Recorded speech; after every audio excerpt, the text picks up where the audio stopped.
Beda bentuk, beda juga rasanya. Assalamualaikum warahmatullahi wabarakatuh. Bismillahirrahmanirrahim. Wassalatu wassalamu ala rasulillah. Amma ba'du. Subhanaka la ilma lana illa ma alamtana. Innaka antal alimul hakim. Allahumma sholli ala Sayyidina Muhammadin madinatil ilmi wa ala alihi wa ashabihi wa barik wasallim. Amma ba'du. Pada kesempatan kali ini, saya akan membagikan sebuah ilmu yang cukup unik dan menarik, yaitu ilmu terawang. Ilmu terawang ini memungkinkan kita untuk mengetahui bentuk kewanitaan seseorang hanya melalui ciri fisiknya. Dengan ilmu ini, Anda dapat mengetahui bentuk fisik kewanitaan seorang yang Anda targetkan hanya dengan melihat tanda-tanda lahiriah atau ciri-ciri fisiknya saja. Ilmu ini sangat berguna terutama bagi Anda yang sedang mempersiapkan diri menuju jenjang pernikahan. Sebagai panduan dalam memilih pasangan hidup, panduan ini juga dapat menjadi referensi bagi pasangan suami istri dalam menjalani kehidupan rumah tangga sesuai dengan ajaran Islam. Kitab Fathul Izar sebagai rujukan. Referensi utama yang digunakan dalam pembahasan ini adalah Kitab Fathul Izar. Kitab ini membahas secara khusus tentang adab pernikahan dan kehidupan berumah tangga, termasuk etika bercinta dalam Islam. Kitab ini ditulis oleh Kyai Haji Abdullah Fauzi, seorang ulama terkemuka asal Pasuruan, Jawa Timur.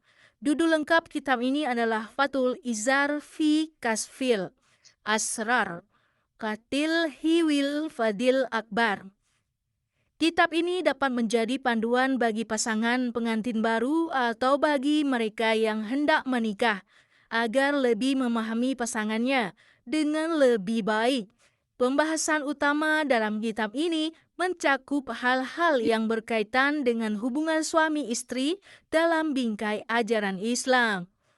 Mengetahui bentuk kewanitaan berdasarkan ciri fisik. Berikut ini adalah beberapa tanda fisik yang dapat menggambarkan bentuk kewanitaan seseorang. Sebagaimana dijelaskan dalam kitab Fathul Izar. Yang pertama, mulut kecil. Jika seorang wanita memiliki mulut yang kecil, maka hal itu menandakan bahwa kewanitaannya juga kecil dan sempit. Dan kedua, bibir tebal. Bibir yang tebal menandakan kewanitaannya juga tebal dan padat. Sebaliknya, jika bibirnya tipis, itu menandakan kewanitaannya juga tipis dan lebih halus. Yang ketiga, bibir bawah tipis. Jika bibir bagian bawah tipis, itu merupakan pertanda bahwa kewanitaannya juga kecil dan mungil. Bagi Anda yang mencari pasangan dengan ciri demikian, carilah wanita dengan bibir bawah yang tipis. Yang keempat, hidung mancung. Hidung mancung yang menunjukkan bahwa wanita tersebut tidak begitu berhasrat atau bergairah dalam hubungan intim. Yang kelima, betis tebal dan keras. Jika seorang wanita memiliki betis yang tebal dan keras, hal itu menandakan bahwa ia memiliki gairah yang besar dan kuat dalam hubungan intim. Yang keenam, mata bercelak dan lebar. Mata yang tampak bercelak dan lebar menunjukkan bahwa rahimnya sempit sehingga dapat memberikan kepuasan lebih dalam berhubungan.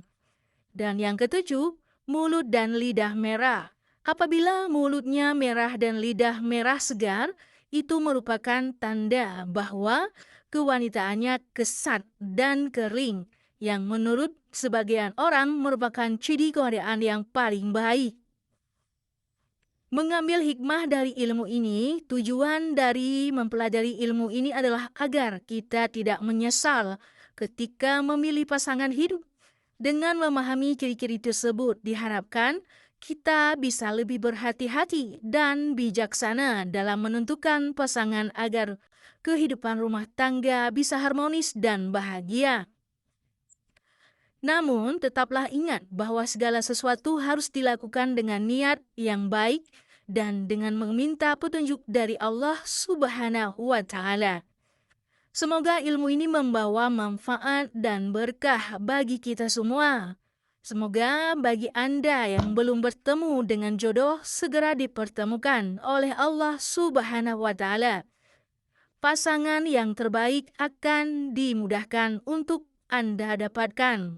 Pendekatan bijak dalam memahami ilmu terawang.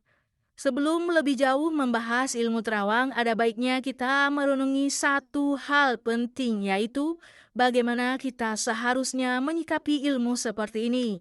Dalam Islam, segala sesuatu yang kita pelajari harus didasarkan pada niat yang baik dan tujuan yang jelas. Tidak sebatasnya ilmu ini dijadikan ajang untuk merendahkan atau menghakimi orang lain, terutama dalam hal fisik. Sesungguhnya dalam memilih pasangan hidup, hal yang paling utama adalah agama dan akhlak sebagaimana sabda Rasulullah Shallallahu Alaihi Wasallam. Wanita itu dinikahi karena 4 hal, karena hartanya, karena keturunannya, karena kecantikannya, dan karena agamanya. Maka pilihan wanita yang taat beragama, niscaya engkau beruntung. Hadis riwayat Bukhari dan Muslim. Ilmu terawang ini mungkin dianggap sebagai pengetahuan tambahan dan dapat membantu dalam memahami pasangan. Tetapi tetaplah mengutamakan kebaikan agama, akhlak, dan kesolehah sebagai prioritas utama. Pandangan ulama tentang ilmu terawang dalam konteks memahami ciri fisik sebenarnya bukanlah ilmu yang mutlak benar dan tidak dapat dijadikan acuan sepenuhnya. Para ulama berbeda pendapat mengenai ilmu ini. Ada yang menganggap sebagai pengetahuan tradisional yang tidak memiliki dasar syar'i, sementara ada pula yang menganggap sebagai bagian dari hikmah dan pengalaman hidup. Namun yang perlu digarisbawahi adalah pentingnya menjaga adab dan etika dalam menyikapi ilmu ini. Jangan sampai ilmu ini menjadi penyebab fitnah atau perpecahan dalam rumah tangga. Selain itu, hendaknya kita tidak terlalu tergantung pada ciri fisik semata dalam memilih pasangan. Islam mengajarkan bahwa kesempurnaan seorang wanita bukan hanya dinilai dari fisik semata, melainkan dari keabsahannya. Ilmu terawang ini biasa dipandang sebagai ilmu tradisional yang ditawariskan turun-menurun dalam masyarakat tertentu. Namun, tetaplah berhati-hati dalam mengamalkan dan menyikapinya. Jangan sampai ilmu ini menimbulkan prasangka buruk atau merusak hubungan suami istri. Selalu sertakan doa dan ikhtiar dalam memilih pasangan hidup. Memohon kepada Allah agar dipertemukan dengan jodoh yang baik agamanya dan akhlaknya. Semoga kita semua diberikan pasangan hidup yang salihah dan salih, yang dapat membawa kebahagiaan dan keberkahan dunia dan akhirat. Jangan lupa tulis komentar di bawah dengan menulis selawat agar kita diberikan syafaat di hari kelak nanti. Oke, saya akhiri. Wassalamualaikum warahmatullahi wabarakatuh.